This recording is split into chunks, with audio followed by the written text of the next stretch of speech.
Digital 410 Media proudly presents the What's the Scuttlebutt podcast with your hosts, Don Abernathy, Jeff Copsetta, and Dennis Blocker. What's up, what's up, what's up? Welcome to another episode of the What's the Scuttlebutt podcast, your favorite World War II based podcast.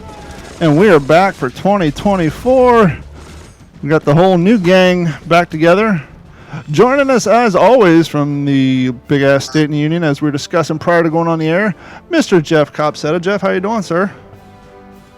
Great. I'm pumped about 2024, pumped about the new show tonight. And also joining us from the ranch, actually, no, he left the ranch, now he's at home, but formerly from the ranch, formerly a guest of the show, multiple guests, but now a new host, Mr. Dennis Blocker. Dennis, how you doing, sir? Doing great. Doing really great. It's good to be with y'all. I like that shirt. Yeah, check it out.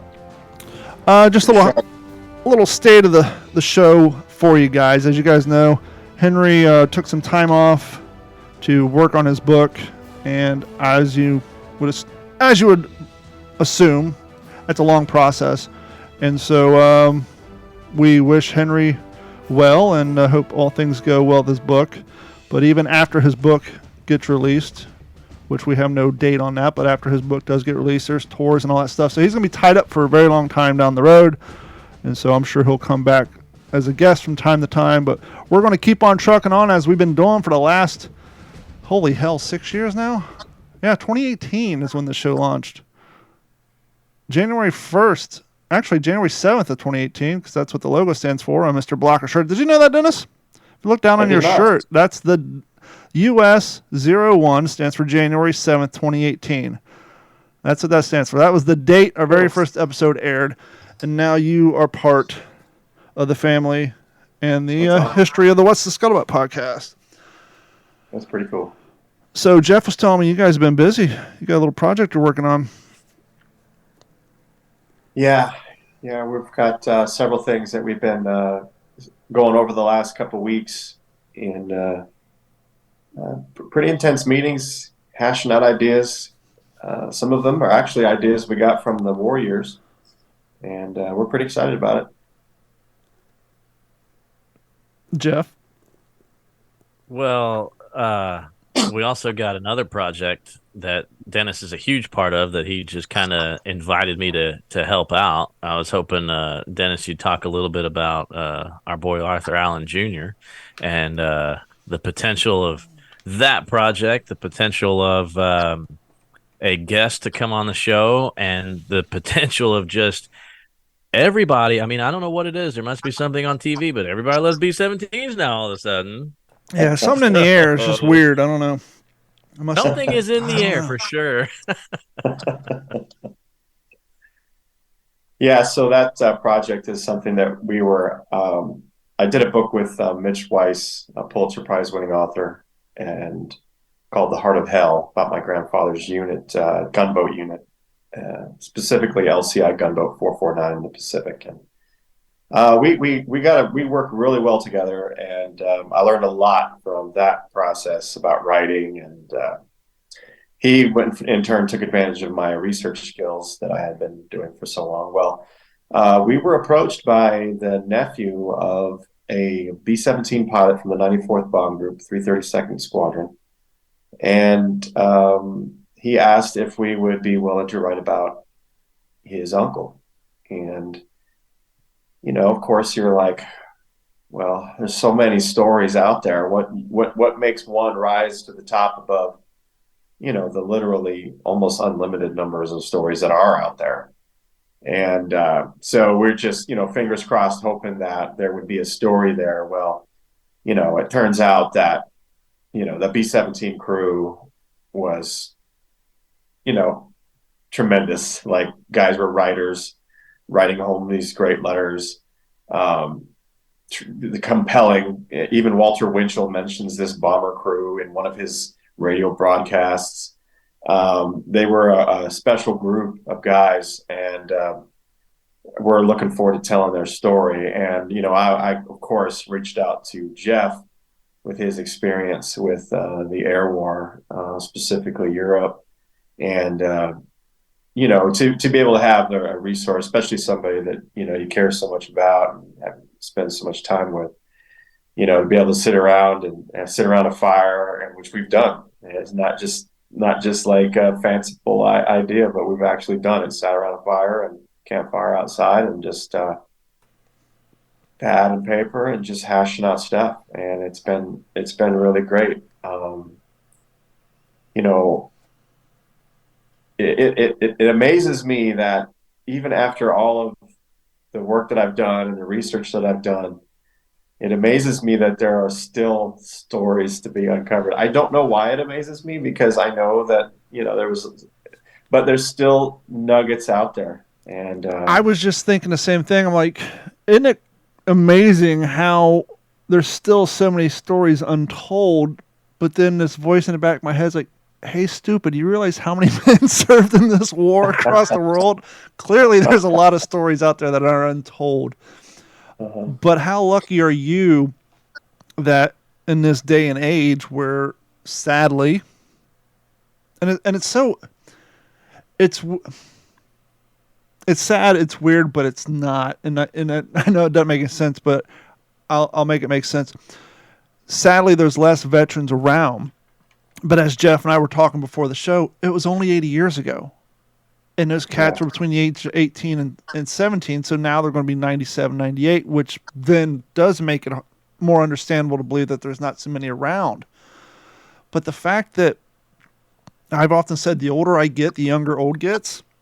And so when you're 16 and 17, you're thinking, wow, 67-year-old guy, that guy's old. But when you're 45, you're thinking, this stuff happened 80 years ago, 83 years ago. Most people have grandparents that are still alive that are in their 70s and 80s. And that makes you realize how not so long this was ago. And then if you want to go deeper in that, you're thinking, well, that was 80 years ago. World War I was a few years before that, which would have been in my case, my great-grandfather's era. And then if you keep going back, Civil War, Revolutionary War, and then you kind of realize how young our country truly is. Right. It's like, wow, that our country was founded 6 generations ago, like 6 grandfathers ago or 7. It really, it makes you realize how young we are and how not so long ago that was. But then once you add that 18 on it, now they're 98 years old and they're less and fewer around. And so now we're at that point where we have to rely on the children and the grandchildren carrying on those stories for those who aren't around anymore.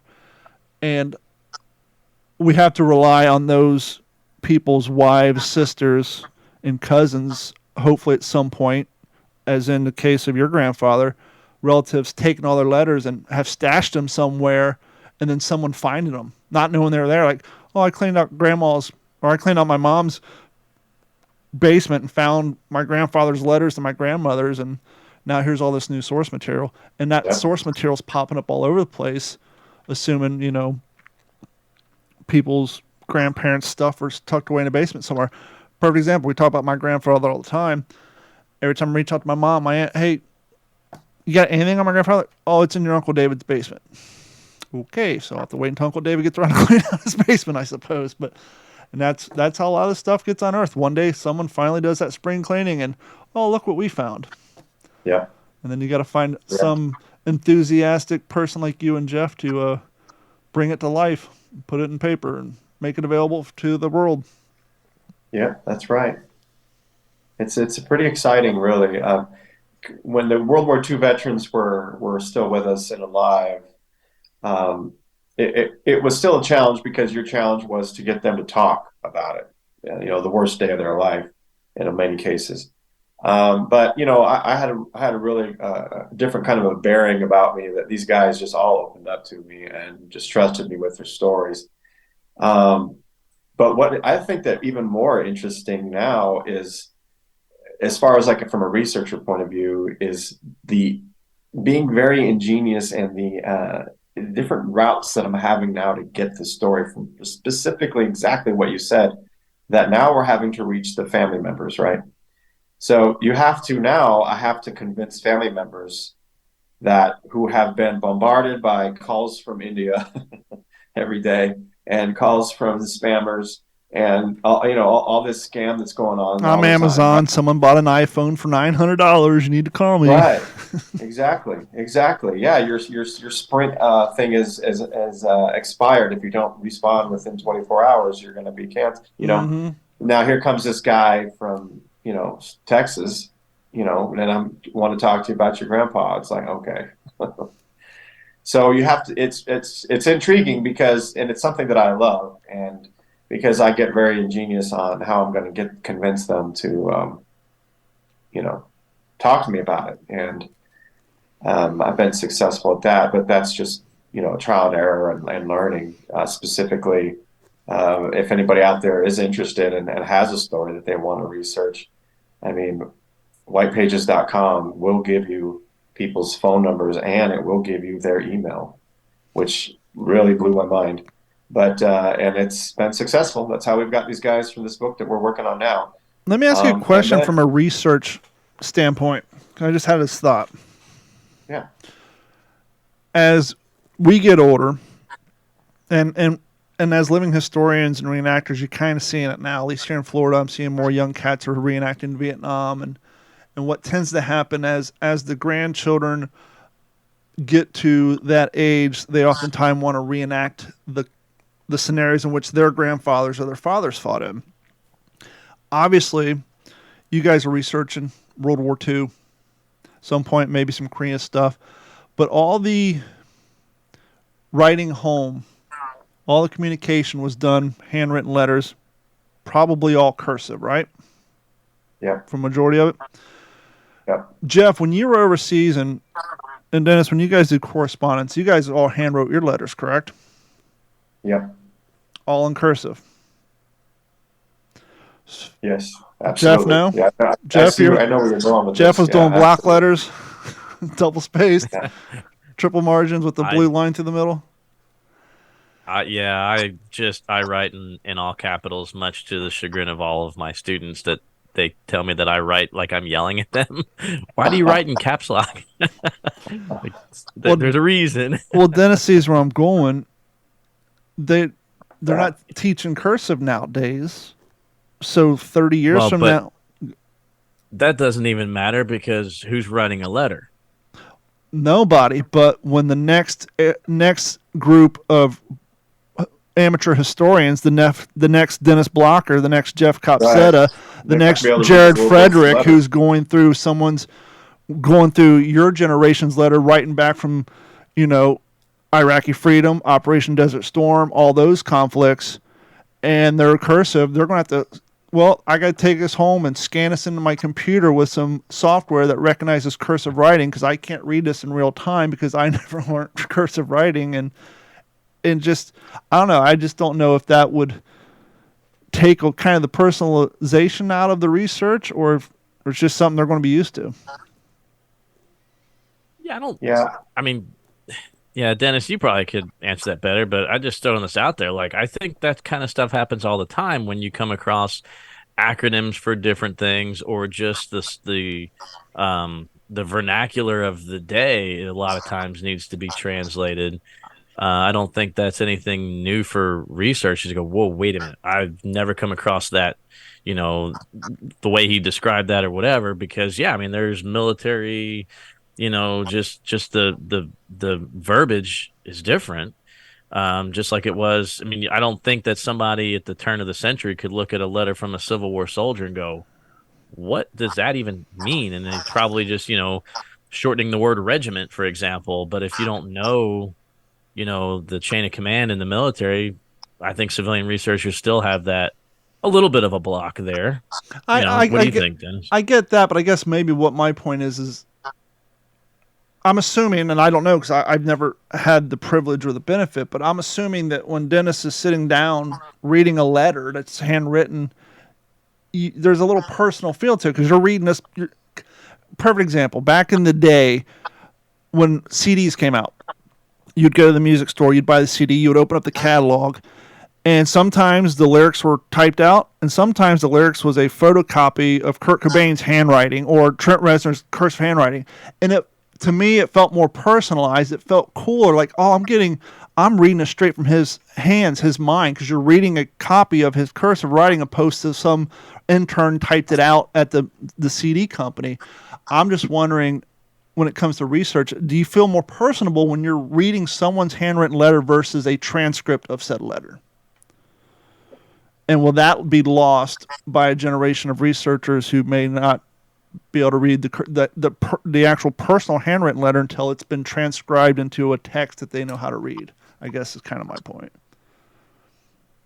There's the UDT Frogman on the LCI gunboat 449, Lee Yates. He was observer from Team 14 on my grandpa's gunboat for the EWO mission. He was killed in action. His stepdaughter, she sent me all of his wartime letters. It's about almost 200 of them, and they're all the originals. And you cannot help, as a historian, you cannot help but know that this paper traveled with him all over his journey, and it was in his hand. It was in his hand, and that pencil, that lead, left the pencil because he specifically pressed down with a pencil against that very paper I'm holding in my hand. And that transfer from his brain through the pencil to the paper, all of that mechanism is right there, and I'm holding it. And to your point, Don, that letter is very powerful to me, and I can transcribe them. My nephew, for this past Christmas, couldn't read his Christmas card because I wrote it to him in cursive, and he's 22 years old. And I think that's what you were gleaning that more earlier, is that these letters, these simple letters that I have from Lieutenant Yates, Seth would not, if he was a historian, he would not be able to read 200 letters quickly. It's going to be something where he's going to have to hire somebody, an expert, or scan into a computer, or scan them into a computer, and hope that this software is picking up on all the different intricacies of the different way that people form the letter F, or the people form an H, or everybody Z. has their own little things that you learn. And to that point, when you're reading through letters, you can read it in real time. You're, okay, this is kind of cool, but it's really not going to fit my narrative. I'm going to put it aside. Now you got to take it all home, scan it, take that time, read it before you, this is nothing. And so I'm sure it's going to make the whole procedure take 3 times longer. And what if you're a historian on a budget and you have to hire an expert, and you've got 200 letters? Well, you don't know which ones have all the good key stuff that you want. Maybe you can decipher by date. That might help you a little bit and narrow it down by, that, well, I'm looking for a time period between March. One specifically in regard to the book that I'm working on now, I'm really looking for letters that would be from March 1943 to July 1943. So, in that regard, I would be able to cut down 200 letters into maybe, 50. But then, if you're on a budget, you've got to hire an expert, right? Time's money. That's it. Another cool thing about what you were saying about having that letters in your hands, it's one thing to think this paper was there, this paper's now in my hands.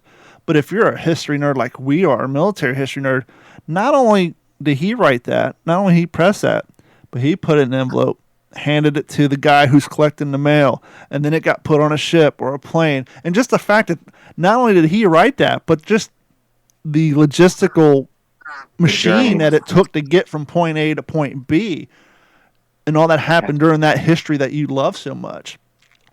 Wow, this thing possibly flew on this particular plane, or maybe this traveled here via a Liberty ship and then got processed here and then went there, and the whole mechanism of it, if you're truly into it, that's that in and of itself. How many goofy little things do we, I got a postcard that somebody got that, or I got a poster that hung in somebody's drugstore and then put in an envelope that I bought off of eBay 10 years versus this actually got sent to so-and-so and it went through the whole system. I mean, if I'm that happy to have a poster from somebody I didn't know that hung in a drugstore, how cool is it to have those letters that actually went through that whole mechanism? So just depending on who you are and what you're into, the value just changes. Yeah, that's such a good, that is so cool. And you could even write a short story about that. You could write a short story about, a really interesting short story about the journey of a piece of mail. You could say, okay, who was responsible? The perspective of the letter. What was the chain of command? I mean, we've all seen movies about the airborne. We've all seen movies about 1st Infantry. We've all seen movies about the Navy and Air Corps. Don't see a whole lot of, I haven't seen too many documentaries on the mail carriers, the people who got the letters home, who was responsible for making sure V-mail got sent, and the microfilm, the whole thing. That may turn in itself into a cool book or cool documentary. There's a group of people that were valuable to the war effort who maybe never shot around, but they got that. You guys know nothing affects morale more than a letter from home or knowing that your letter got home, and how important those guys who made sure that happened all the way across. I'd skip a meal to get a letter. Every time. I'd skip a meal to get a letter from home when I was over there. Absolutely. But I think what you're talking about is nothing new. I mean, there's always had to be some type of translation or an expert brought in that, who could read Latin. I think about the Rosetta Stone. I don't think that that's anything that historians haven't already had that challenge for thousands of years since we've kept written record, right? I mean, since the Phoenicians, there's been dialects and translations and improper translations. Yeah, right. Cursive is just going to enter into that realm. You make a great point. It shouldn't. It's not like it's a whole separate language that's never been spoken again, but I don't think it's anything new, for historians to deal with a barrier of some sort. I think about the Bible, how many times the Bible is translated. But it's just, I agree, but it's just so annoying that it's an obstacle that we put on future historians. It doesn't have to be there. But to that point, let me ask you, a lot of those languages took hundreds, if not thousands of years to die out. Cursive died out in what, 8.5? I mean, it's a pretty quick deletion on that key. I mean, Sanskrit, Latin, some of that stuff, 500, 600, 700 years. Don, cursive. Nice. This is these are the letters from there's hundreds here, at least a couple hundred. Just randomly picking one up. And you're located where in Texas are you? You're like in the middle of the state, right? You're near Jeff? I'm in San Antonio. Okay, perfect. So you're nowhere near the coast, and you ain't got to worry about hurricanes and flooding and losing all that stuff. That's what I'm worried about. It's like, okay, you're in the middle of a landlocked state. It's safe. Right, exactly. Because, I mean, I live in a town where, my father lost everything he owns. Sad story. I kicked myself in the ass. I should have stole it when I had the chance. Never did, because I respect my father. But in high school, you know how every once in a while you go looking through your parents' crap? I saw in my dad's jewelry box back in high school, he had his father's Navy dog tags, the round ones, just like our Marine Corps said Donald Preston Abernathy on it, which is my name. I would be a third, except for my dad didn't have the same name. He had that thing, and then after Hurricane Ian came and flooded and put 4 feet of water in his house, he found the jewelry box. Dog tag was gone. If I would have stole that damn thing back in 1997 when I found it, or in 2005 when I reaffirmed it was what I thought it was, it would be safe here. But because he had it in a flood zone, got wasted away in Hurricane Ian, history lost, along with his guitars, all his he had road pianos because he plays in a band, all mixing boards, everything lost. And so nowadays when I think of historical stuff, I'm like, when you show me that box, I'm like, God, I hope you don't live on the coast. No, I don't. I live, and another thing too is I am mindful of even water leaks. Like things aren't never on the floor; they're in totes that are covered. I just super scared about. Crazy as it sounds. Not during Ian. Well, Ian, everything's already consolidated in this room, but during Irma, a few years before that, when they were talking about potential flood, my dad and my stepmom were here. I took all my valuable stuff in case we had to get on the roof and put it in this room, and my M1 Garand, none of my reproduction shit, but some of my true to life historical stuff. I picked and chose a few things that if we had to get on the roof, I felt it had historical enough value that it was going on the roof with us. I had it all here consolidated in one little spot because we've been through 5 hurricanes now, but that's one of the things that some people don't put into consideration. Go ahead, Jeff. I just have a thought. Mm-hmm. Send all my stuff to you guys. You got room. Throwing that out there. Well, sadly, I had to go back to Ohio because a friend of mine I went to high school with passed away at 42. And it was right after the hurricane, and I was back here talking to somebody, and someone mentioned, it's like, well, I've lived in Ohio my whole life, never had a tornado. What are you living in Florida for? And I just said, hey, man, there's a cost of living in a free state. I just left it at that because I remember seeing all the news stories about Ohio during the pandemic and how everything was. I was like, there's a price of living in a free state, and I just left it at that. So real quick, because I know people are wanting to know, Masters of the Air. We know Jeff hasn't seen it. Dennis, have you seen any of it? I have. I saw the 2 episodes. I have not. And here's why. I've mentioned this in the past, not with Masters of the Air, but just I personally, I don't have Apple. I can get it again. I'll just do what I always do, just get the trial, binge watch things, and then get rid of it. But I kind of made the conscious decision, especially after seeing everything being inundated with Masters of the Air stuff. I'm going to let it die down a little bit and pass, because I mentioned this before. If you don't buy into all the hype and get caught up in all the hype, you're less likely to be let down.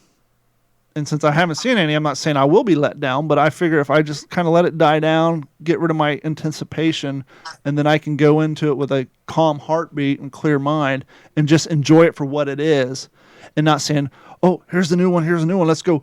I've been waiting 5 years for this, waiting 10 years for this. We've been talking about on the podcast every other episode for last year and a half, and then possibly be let down by it. So I'm just going to kind of chill out, let everybody do their thing, and go watch it with a steady heartbeat and a clear mind, and maybe binge watch all of them once they're out and available. To that point, without giving away spoilers or anything like that to our audience, you've seen the first 2 episodes, you said? Yeah. What is your initial giveaway on what you've seen so far? It's really good. Yeah, it's really good. And I think that as historians and folks who love the subject, but also as folks that are mature and have life experience, that we know that they have to take some license with things, because to move the story along, and they have to combine characters into one, and they have to combine events sometimes to move the story along faster, because they've only got 8-10 episodes, whatever it's going to be. So you just have to be mature enough to realize that it's not going to be exactly accurate, this and that, but I really enjoyed watching it. And there's some shots in there that just from cinematography point of view, there's some scenes in there that will live with me like my whole life, that were just absolutely beautiful. Since you've seen it, I've gone through this review and I've edited out anything that would be considered spoiler alerts. I don't know if this gentleman got early access to the entire series, or if he's just basing this review off the 2 episodes he's seen. This is from a website, cbc.ca. It's a Canadian news entertainment site. The gentleman's name is Jackson Weaver. I'm just going to read this modified version of his review and let me know if you think he's way off base. He's kind of got some points, and just as our resident person who's seen those 2 episodes where Jeff and I haven't, I just want to throw this out there and let me know where you think. It's kind of long, but it's kind of I did edit it down. So this is by Jackson Weaver, CBC News. Band of Brothers, the HBO war miniseries about the American paratroopers produced by Steven Spielberg and Tom Hanks, began with a short narrative hammer to the skull. Quote, "We came from a small town, small town," says a combat veteran immediately off the top of the first episode. All 3 fellows in that town were deemed unfit for duty, committed suicide because they couldn't go. 9 years later, the next entry, the United States Marine entered the Pacific, only took a few extra seconds to get the similar point. Quote, "We had no idea what we're in for at all of this," a retired Marine said, over images of ships burning in Pearl Harbor and FDR's, quote, "a day that'll live in infamy" speech. The main thing was we were all alive. But Masters of the Air, the producing partner's 3rd and latest installment, takes a significantly different route. Rather than launching with footage of soldiers, battles, or history, the series starts off with 2 guys, Buck and Bucky, leaning on an elbow at the bar, riffing over the similarities between their nicknames. Now, to be fair, framing Masters of the Air as flippant with its subject matter, through a young Air Force struggling through some of the darkest days of World War II, would be disingenuous. The opening scene purpose is to starkly contrast between the pilot's experience on the ground with their screaming descents through machine gun fired in sub-zero temperatures more than 6,000 meters to the air. As a scene showing just that pops up moments later, any impartial watcher would say Masters of the Air treats its source material with respect. Based on the book of the same name by Donald L. Miller, the series obviously committed to truthfully telling the story of its fighters, such as the 100th Bomb Group members.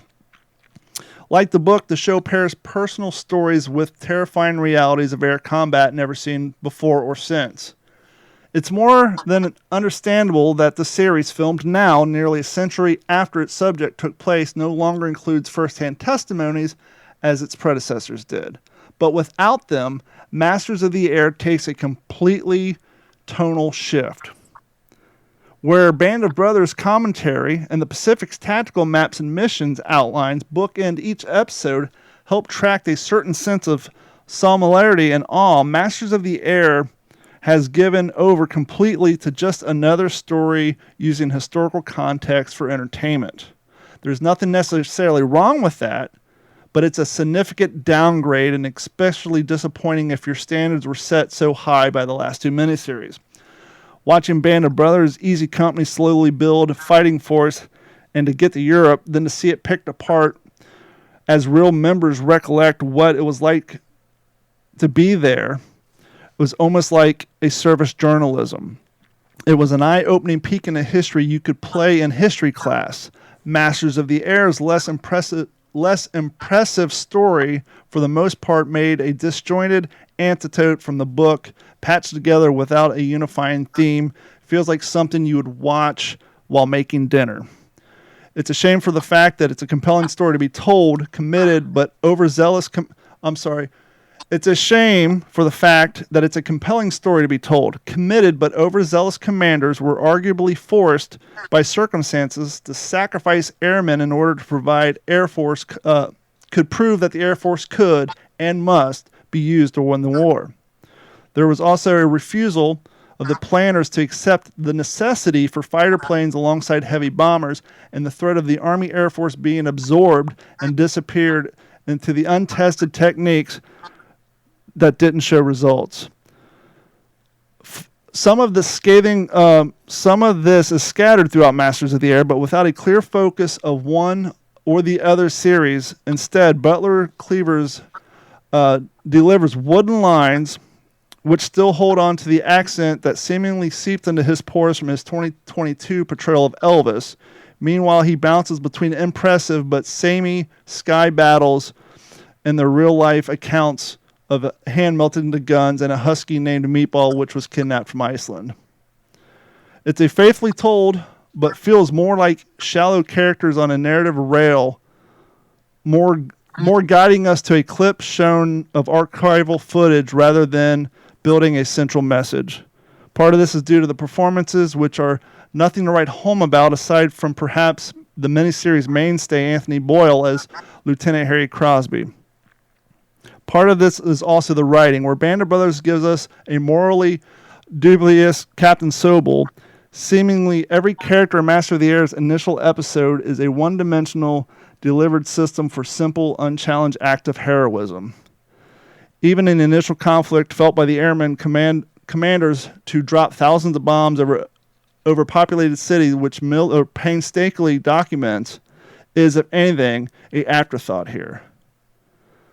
But even with all that, Masters of Air doesn't fall below much, or even most, entertainment built around the Second World War. It seems like it was made for history buffs of the era, the kind of thing that that those with a shelf crammed full of books about the era, a travel history guide of memorials, to do it, and a deep affinity for Oppenheimer should probably love. Master of the Air has all the ingredients of success. Still, there's something dead behind the eyes. If you didn't expect much, there's not much to complain about, but it's not what it could have been. Is that harsh, or does that seem like maybe a little on point? It sounds like you did see probably the whole series.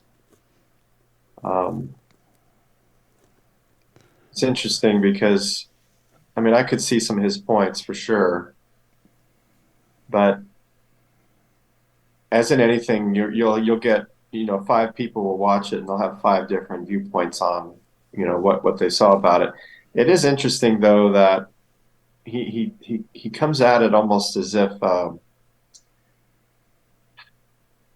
it's not the same. You can't look at Band of Brothers when that first came out at the same light as Masters of the Air, because by this point we've already seen Band of Brothers, we've already seen the Pacific, we've seen these blockbuster series, and we've become numb to the excellence and how staggering Band of Brothers was when it emerged onto the scene, because it was so different and it was something that just immersed everybody. So I think some of that is what also Masters of the Air suffers from, is that constant bombarding of Marvel movies and Star Wars movies, and just this constant always pushing more and more of this spectacle on us.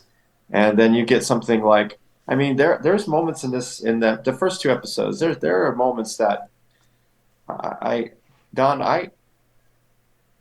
it was very powerful for me, especially because of the book I'm writing now with Mitch. But there's a particular scene when they're on a mission that, man, I got sick to my stomach, and it was just hard hitting, and I hadn't thought of it in that way before. What was happening before my eyes, and it's gonna be sitting with me for a long time. So for him, I don't know. I don't really appreciate that. I know he's got his viewpoint. It sounds like he's a little bit jealous not to be an American. But, True.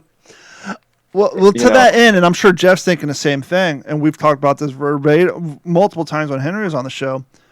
The Pacific, when it first came out, it got panned a lot. People making the mistake of that same comparison, trying to compare the Pacific to the Band of Brothers. And when it first came out, a lot of people dogged on it. But as time went by and people revisited it, even Henry himself went back and revisited it and looked at it for what it is and not making that comparison. The Pacific has grown in popularity, and people are starting to hold it to a higher level versus to where they did when it first came out. But kind of to his point, though, it'd be interesting. Maybe we should do this. After the entire series has been out for a while, we should find somebody or force somebody in our life who isn't in the World War II, make them sit down and watch the whole series. Because as he said, the 3 of us are exactly that. We're guys that have books shoved on our bookshelf, and according to him, this source material is made for guys like us. So it may be an interesting experiment to bring someone on the show for 4 months now, or 6 weeks from now, after the show was ran and been out for a while. We force somebody who's not into this topic to sit down and watch it and see maybe what their takeaway is. That's a really great idea. I love that idea. But I think we could all probably agree, and kind of like I went into this saying, I'm waiting a little bit to let the hullabaloo die down so I can watch it with fresh eyes, because I don't want to fall in this guy's trap, which is comparing it to its predecessors. Because, and he did point out, obviously, yes, we all love the fact that Band of Brothers had the veterans in it, Pacific had the veterans in it, but the veterans aren't around now, and the ones who are, a lot of them aren't sharp enough to do that interview, and so obviously you got to take that out of the fact. I was a little surprised for him to kind of dog on some of the actors. So that may just be what critics do. Critics criticize. So it'll be interesting. I kind of like the idea of maybe we find somebody to come on the show who isn't gung-ho about this stuff, and just say, hey, what did you think about this as a series and as a TV series? And go from there. Yeah. Thoughts, Jeff? Cool. Man, well, it was interesting to hear what that guy had to say, and I guess mainly because, and you guys know, I've been very cautiously optimistic about this one, and I've said that from the beginning. The hype behind it, I'm a lot like Don. It's great that my Instagram is blowing up with everybody with the new Masters of the Air everything, and the Toby mugs and all the other nonsense of stuff. That's why I shared the post I did, like, hey, I was Air Corps before Air Corps was cool, man. Like, everybody wanted to be a paratrooper. I'm still living and breathing B-17s, and I always have my whole life, and I always will. But with that said, my fear for this series is, and I know we need to stop comparing it to the other two, right? We do. Just because it's the same people that made it doesn't make it that it's a part of a trilogy. I don't think that's how they designed it, right? This is a separate deal. So I think it's unfair to compare them, but I will say this: if I stick Band of Brothers in, as soon as that music comes on, my wife's in a trance. Mm-hmm. Yep. For 20 years, when she hears that music, and same with me, it's like we're transported. Absolutely. And my wife would have never watched that without me, right? I mean, and now she's a huge World War II buff. She loves reading about the home front. She's just enthralled with the Holocaust. But is some other, guys like us, right? Let's say there's some living history reenactor out there that he also loves B-17s. And he wants to sit down with his girlfriend. Is this series going to capture her imagination to go, wow, I can't believe these guys did this? That's what I'm afraid won't happen, because, the same guys that are like us, we're always going to do what we do and keep it alive and dress up and honor these guys. But are we going to gain? Is there going to be a bandwagon of brothers? It's funny you brought that up, because we've talked about this so many times. Like, we never understood, because I wasn't a living historian when Band of Brothers came out, but now we're kind of in that old man living historian seat. Do we kind of feel the same way about this now, because we're seeing Facebook and Instagram and everything blow up? Or are we going to stay honest to ourselves and what we used to say about when people called it Bandwagon Brothers? Say, hey, as long as this miniseries gets people interested in the subject at hand, then do your thing. Let it blow up.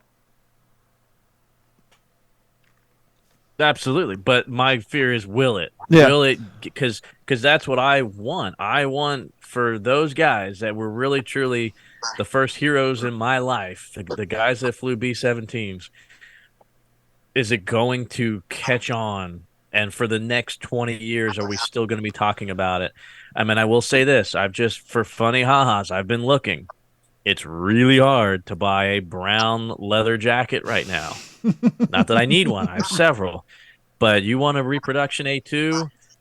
Forget it. Even a cheap knockoff from Yang Shui, China, where they advertise, oh, this is just like what Steve McQueen wore and the great, off the shelves, not available. So I like that, right? I want to see that. I was going to say the question will be, will Spike TV be playing Masters on the Air on Veterans Day in the future? But Spike TV won't be around in the future because TV is going to be gone. We're all going to be streaming. But for the longest time, Spike TV would play Band of Brothers back to back on Veterans Day because that became the thing. But no, I think we can all say, what's the Scuttlebutt podcast suggest to our audience? If you haven't watched a show or you're going to watch a show, go in with a clear mind, do your best not to compare it to its predecessors, and just go in watching this as an independent, standalone vehicle and let the cards lay where they are. And then ask yourself, hey, I was a little disappointed, or I thought it was great. If you were a little disappointed, ask yourself, how did you feel about the Pacific when you first time saw it? When I first saw the Pacific, I loved it because I read his book before the show came out. I read his book, and that I still remember this day. Carrie and I went to Books A Million, and we got the book version of the PBS documentary, The War. And I was reading that, and then they had the Sid Phillips excerpt of Eugene Sledge's. Every time I go to say Eugene Sledge, and I always instinctively want to say Henry Sledge. Eugene Sledge's excerpt in that book. And when I read that, I went on to eBay and I got a 1983 paperback copy of With the Old Breed, and I read that, and I went and told Carrie, I'm like, hey, if Steven Spielberg and them do another Band of Brothers, it's got to be on this guy. And like 6.5 months later, they announced, hey, we're going to do the Pacific. I was like, sweet. And so I read the book again before the show even came out. So when the show came out, I was already gung-ho for it because I love the book so much. And I'm sure, Jeff, you're the same way because Air Corps is your thing. That's your thing, and you've read the source material, and so now you're waiting for the book to come out. But I mean, not the book, but you're waiting to watch the series in its entirety. But I think it'll probably do everybody a service to watch it as an independent vehicle and try not to compare it to the others. Yeah, absolutely, and I mean, the Pacific, I again probably did what I shouldn't have done. Was expecting Band of Brothers 2.0, Band of Brothers in the other part of the world, and growing up more interested in the island hopping campaigns and the just the aviation perspective of the Pacific War. I read Hugh Ambrose's The Pacific. Mm-hmm. I read that before I knew there was going to be a miniseries out, and when I had heard it came out or was coming out, I was pumped because The Pacific, the book, also covered an SBD Dauntless pilot that was at Midway. His character was eliminated for the miniseries and he was like my favorite one, right? Not to take away from the others, but he was my favorite because it was an incredible story, but it was eliminated because, and I get it, there's too much. You had four Marines and a Navy pilot. Something's got to give.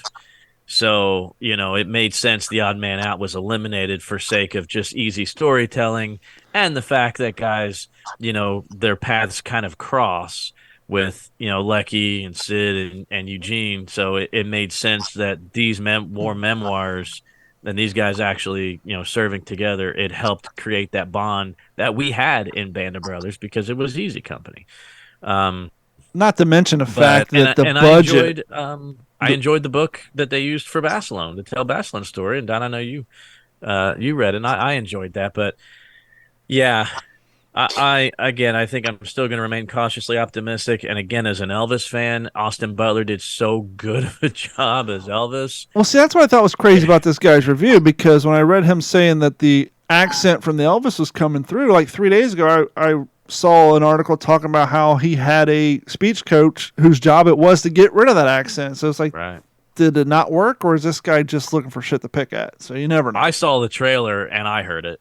Okay.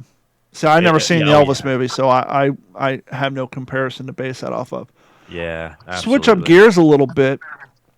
Still aviation, but news. Have you guys heard that they think they finally found Amelia Earhart's airplane? No. Just came out Saturday. It's on NPR. Amelia Earhart's long-lost plane possibly spotted in the Pacific by an exploration team.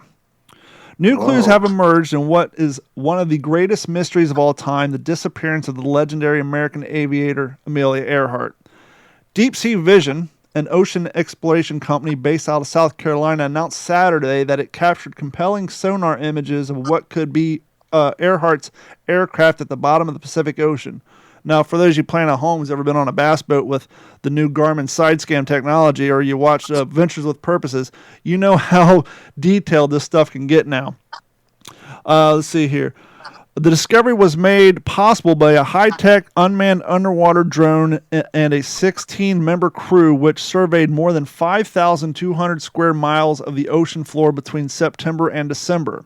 The team spotted the plane-shaped object between Australia and Hawaii, about 100 miles off Howland Island, which is where Earhart and her navigator Fred Noonan were supposed to have refueled but never arrived. The shape of the object and the sonar emerged closely resembled Earhart's aircraft, a Lockheed Electra, both in size and tail. Deep Sea Vision founder Tony Romeo said he was optimistic that in what they had found. Quote, all that combined, you'd be hard-pressed to convince me that this is not an airplane and not Amelia's plane, he said. The Deep Sea Vision team plans to investigate the area where the images were taken sometime later this year, Romeo added. Earhart Noonan vanished on 1937 while on a quest to circumnavigate the globe. The trip would have made Earhart the first female to pilot around the world. Nearly a century later, neither their bodies nor their airplanes have definitively been recovered, becoming one of the greatest mysteries of all time and gathering countless theories as to what may have happened. Romero, a pilot and former U.S. Air Force intelligence officer, sold his real estate company's asset in 2022 to start the ocean exploration business and in large part joined a long line of ocean detectives hoping to find the answer of Earhart's disappearance. His team has captured the sonar image a month into their expedition, but did not realize what they had discovered until last day of their trip. Quote, it was really a surreal moment, he said. The prospect of Earhart's plane lodged in the ocean floor backed up the popular theory that the aircraft ran out of fuel and sank in the water. But others had suggested that she and Noonan landed on the island and starved to death. Some believe the two crashed and were taken by Japanese forces who were expanding their presence in the region leading up to World War II. Quote, I like everything that everybody's contributed to the story. I think it's great and it adds to the legacy of Amelia Earhart, Romero said, but in the end, I think it's important that she is important is that she was a really good pilot.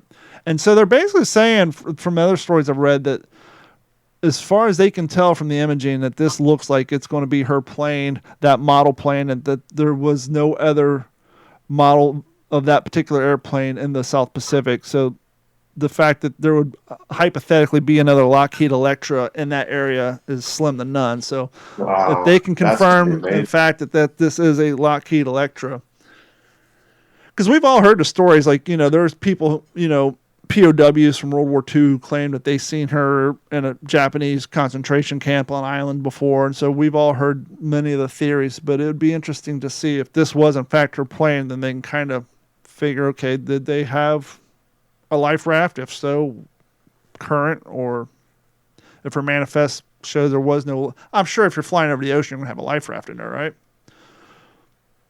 So it'd be interesting to see. Wow, that'd be one of the stories of the century. They're saying it cost him like $4 million in labor fuel to cover that area. And so, yeah, I mean, it's basically one of those passion projects, man. No expense spared. Jeff, you said you had something about what you're reading you want to get into, so let's go ahead and get into it. What you reading, fella? Yeah, well, I'm going to spare the readers on what I'm having to read. for my colonial New England class. Although, if there's any like early U.S. history buffs out there, 1600 to 1760s, Woohoo! I got some recommendations. But for our World War II audience, Dennis knew about this probably before I did, as this was a surprise from my wife for Christmas. I can't believe I hadn't heard of this before, but I mean, I haven't. I hadn't heard of this book series. I'm really excited, especially for Don to read volume 1 of. It's called "The Things Our Fathers Saw." So right now there are. It came with 9 volumes, and it's done by a history teacher, Matthew Roselle.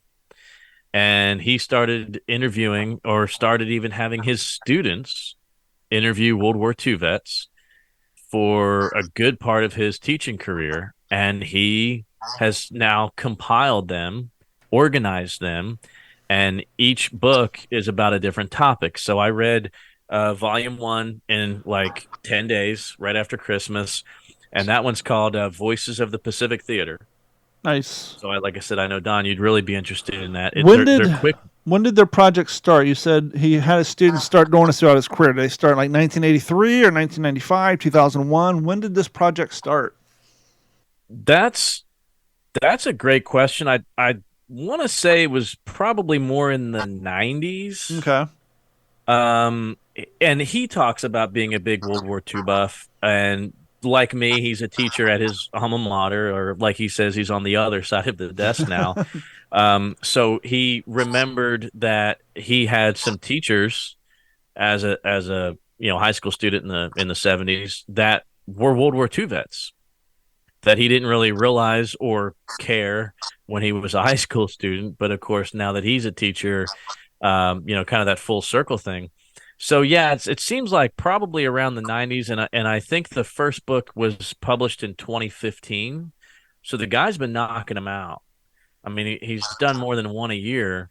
So like I said, each one is kind of themed differently. Volume 1 is the Pacific, 2 and 3 is War in the Air, and then you've got Up the Bloody Boot, the War in Italy, D-Day and Beyond, the Bulge and Beyond, Across the Rhine, On to Tokyo, and then Volume 9 is Homefront, Women at War. And then as an added bonus, and of course my wife really especially appreciated this, it also came with A Train Near Magdeburg, which was a teacher's journey into the Holocaust and the reuniting of the survivors and liberators 70 years on. So this was a bonus volume. So if you order the whole set, you get 10 books. And I have to say this because he's from upstate New York, and a lot of the veterans that he interviewed were, of course, from that area. And it literally in 1943, a magazine literally said that this place in New York was considered hometown USA. It was, and when you read from these veterans' perspectives, it is the absolute quintessential little town in upstate New York in the 1930s, with kids at the Sandlot, and the trains are going by, and I mean, it is just so America, this little town in upstate New York around the falls. So the guy's absolutely brilliant because it's the veterans that tell their stories. He kind of introduces the chapter. He introduces the veteran and a little bit about the circumstance maybe. But for the most part, he's just peppered in here. This guy didn't like sit down and write all of these novels. He just organized them. He's filling in the gaps. He filled in the gap, and he's a great writer. And the part that is the veteran speaking, some of the times is transcribed from an interview with a student, and he tells you that. And sometimes, there's one of the Iwo Jima veterans literally tells this kid, "Look, I hope you'll never have to tell a story like this when you get to be 87. I hope you'll never have to do that."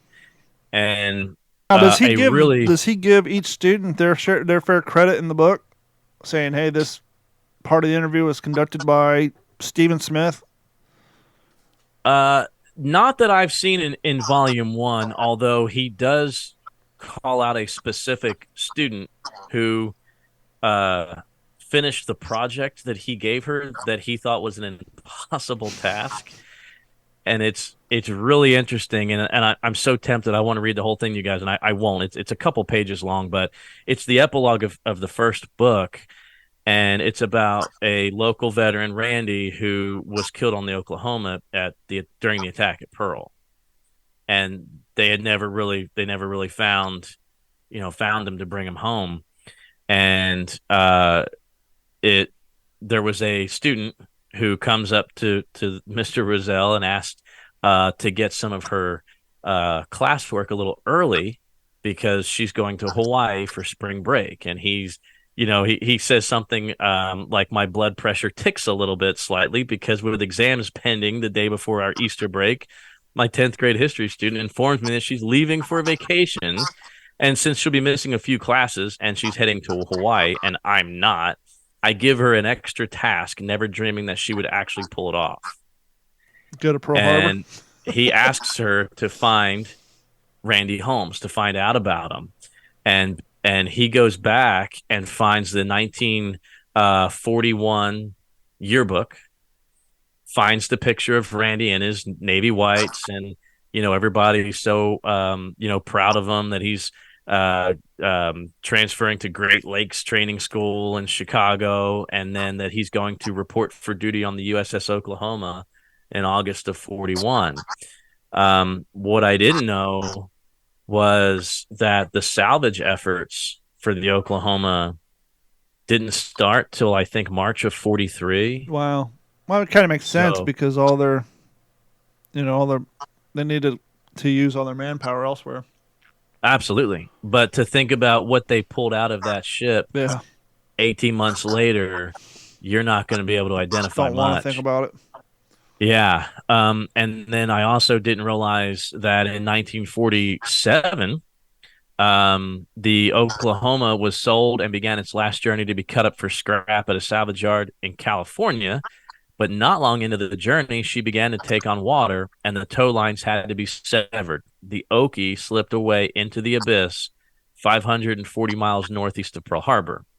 A former crew member summed up the feelings of many who had served aboard and those who perished on her when he wrote these lines. Good for you, Oklahoma. Go down at sea in deep water as you should under the stars. No razor blades for you.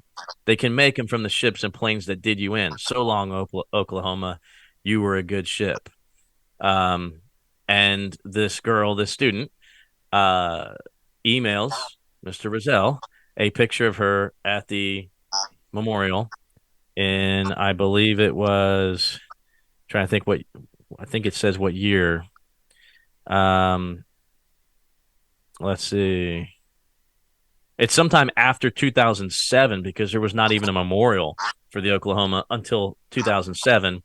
But she emails a picture of herself standing at a plaque pointing to Randy Holmes. That's awesome. So I thought that was really cool. And the last words of this book basically sum up why this man does this.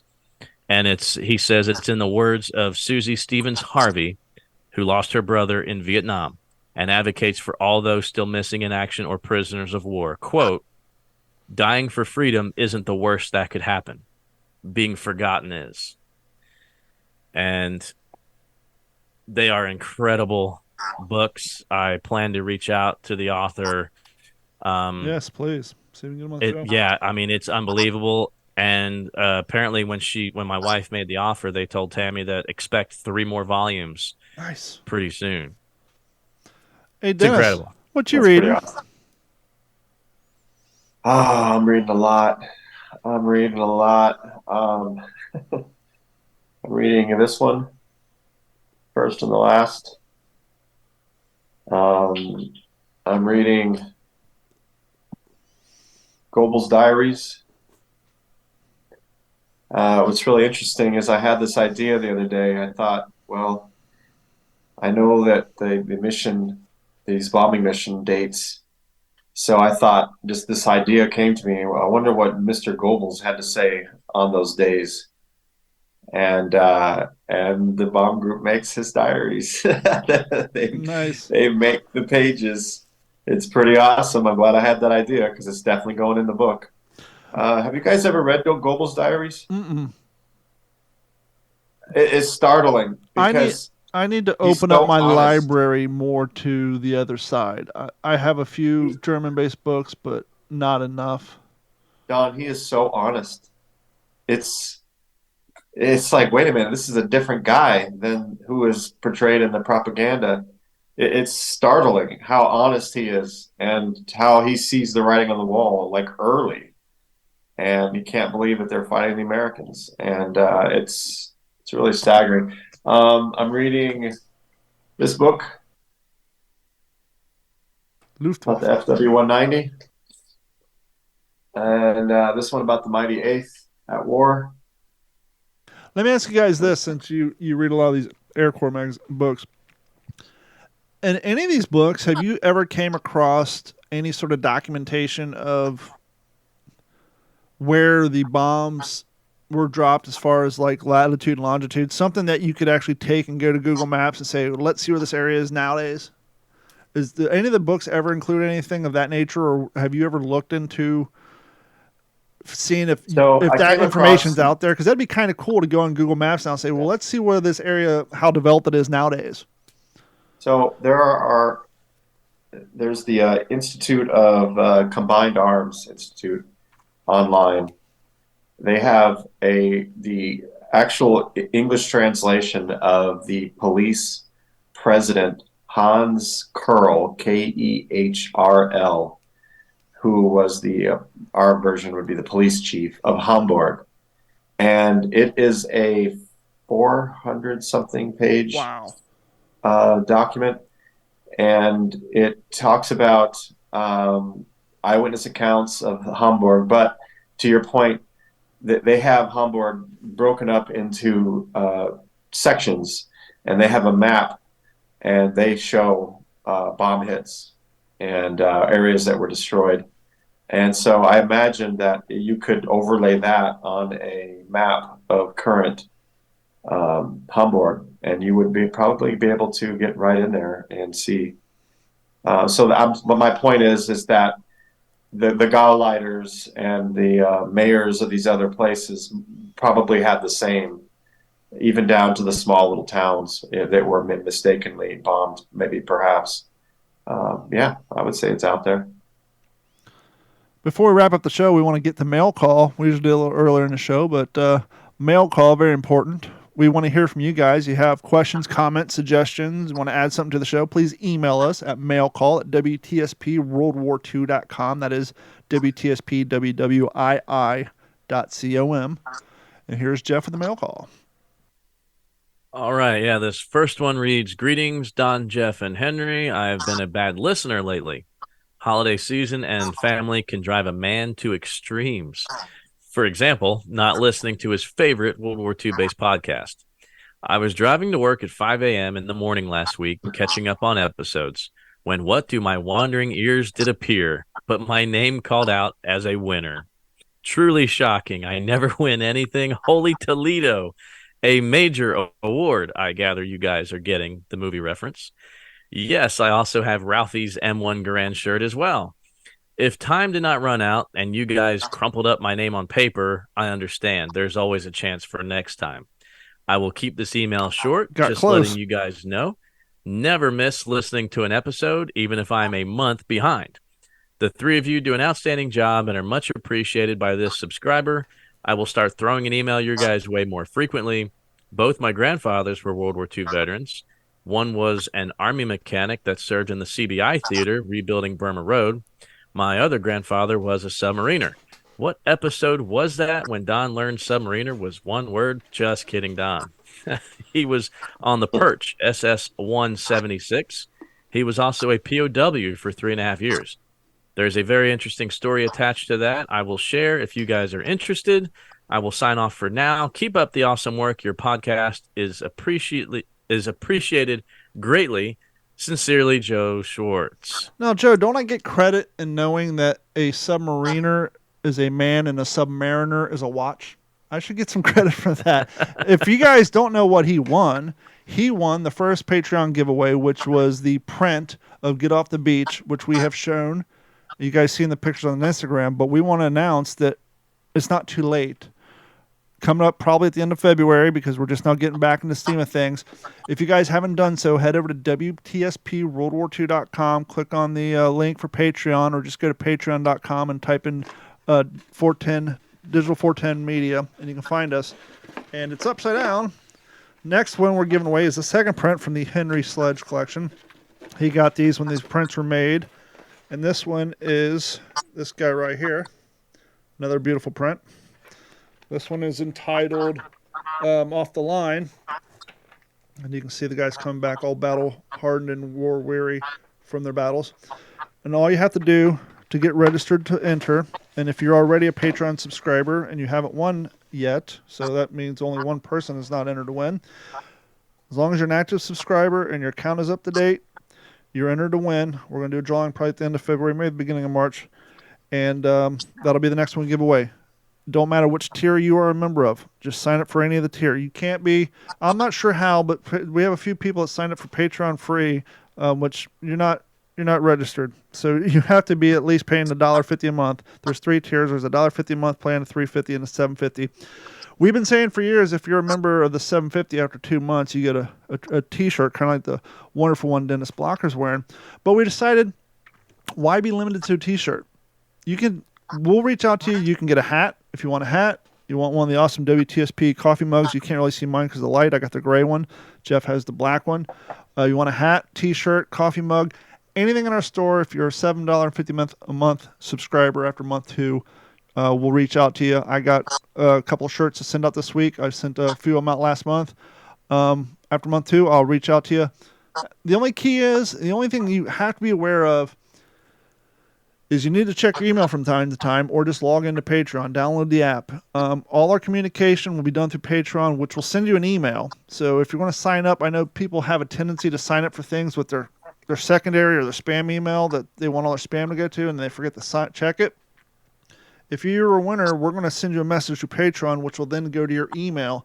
So you need to make sure you either check your email or go to Patreon every once in a while, so that if you are a winner, we need to A, confirm that your address we have on file is correct, and B, that you're still active subscriber. So all you have to do is sign up and subscribe to any of those tiers, and you'll be entered in to win. And we're going to continue to do more of these in the future. And Jeff, you have one more mail call, I believe. Yeah, and there's another way to make sure if you're a winner or not is to listen to the show.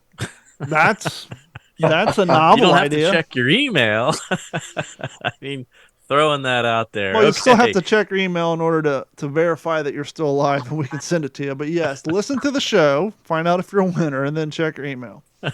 And still, you want to check your email from time to time, because I'll send out messages occasionally saying, "Hey, you want some free stickers?" Or, we do giveaways all the time. So, all right.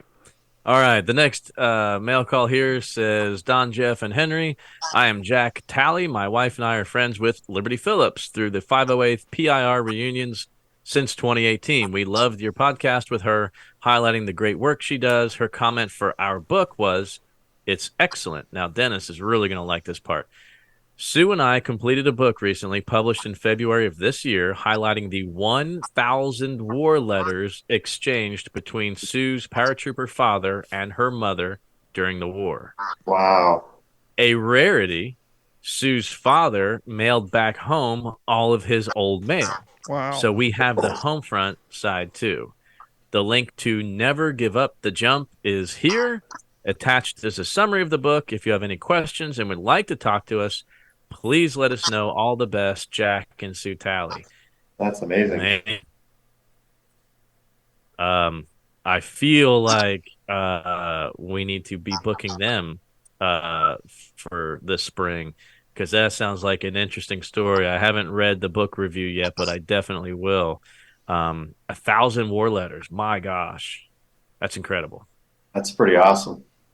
Yeah.